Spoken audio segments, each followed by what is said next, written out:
I'm Felicity Rose, and I'm going to share a few of my favorite tips on how to manage diabetes through food. If you're newly diagnosed with diabetes and you feel like you already have a busy schedule, trust me, I understand. I had a busy life before diabetes came in and was like, hold up, everything else, everything else comes second to diabetes. And so oftentimes, as busy as my world is, I have to remember that yes, I'm packing my daughter's snacks for school, but I also need to pack my snack, right? Like, she can't get a snack packed for her if mommy's not here. When it comes to a diabetic diet, I don't use the word diet. It's a meal plan, it's an option. There's the plate method, the glycemic index, and carb counting. The plate method is the simplest one. The plate is 9 inches, half of it is vegetables, 25% is the carbs, and then 25% is protein. That makes the plate. Then there's carb counting. Carb counting is about figuring out how many carbs are in each food. Then there's a glycemic index. This one is a little bit challenging, but because I love cherries and I love grapes, I had to figure out how many grapes, if they're green grapes, purple grapes, they all have a different level of sweetness. Well, there are these things that are on my I don't eat that anymore list, and I make sure that I don't bring them home. When I go grocery shopping, I read the labels. I'm constantly reading the food label and trying to figure out how much of this item can I have that fits into my 45 grams of carbs that I eat per meal. A tip for you when you go grocery shopping is to shop on the outside where there's fresh foods before you go inside the lines where you have packaged foods.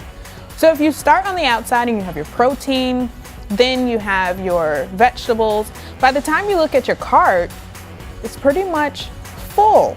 So there's less room for canned food or packaged foods and these kinds of things.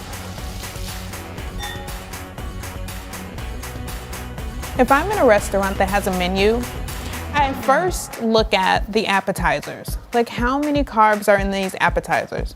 If there's an app available that can tell me the amount of carbs in that meal, great. If the menu has it printed on there, even more fantastic. I always view dessert as it's my entire carb count for the meal. So if I want to have something like dessert, I'll end up with a salad. Whenever there's a buffet, I scan the buffet first. Because what I found is that people tend to put the heavy carb foods at the end. So if you don't scan and you start off and you take some carbs for an appetizer section and then you move on down and then you have carbs for the meal, by the time you get to the end where the dessert is or the fruit or something like this, you're out of carbs. So when I'm carb counting, I'm not depriving myself of any carbs, I'm exchanging the carbs. So I'm exchanging bread for rice. I'm exchanging potatoes for pasta. I can eat it all, but in moderation. Sometimes I get the diabetes management right. Some days are smooth sailing. And then there are other days where I'm like, it just didn't pan out perfectly today. Why in the world did I eat that chocolate chip cookie last night? And I'm just trying not to beat myself up.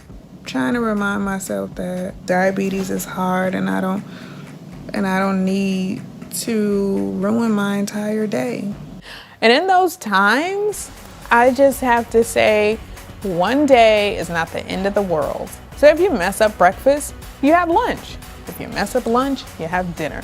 If you mess up breakfast, lunch, and dinner in that day, you have the next day to get it right.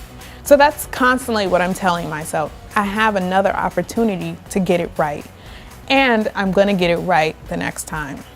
These are tips to not be overwhelmed about the food choices that you have.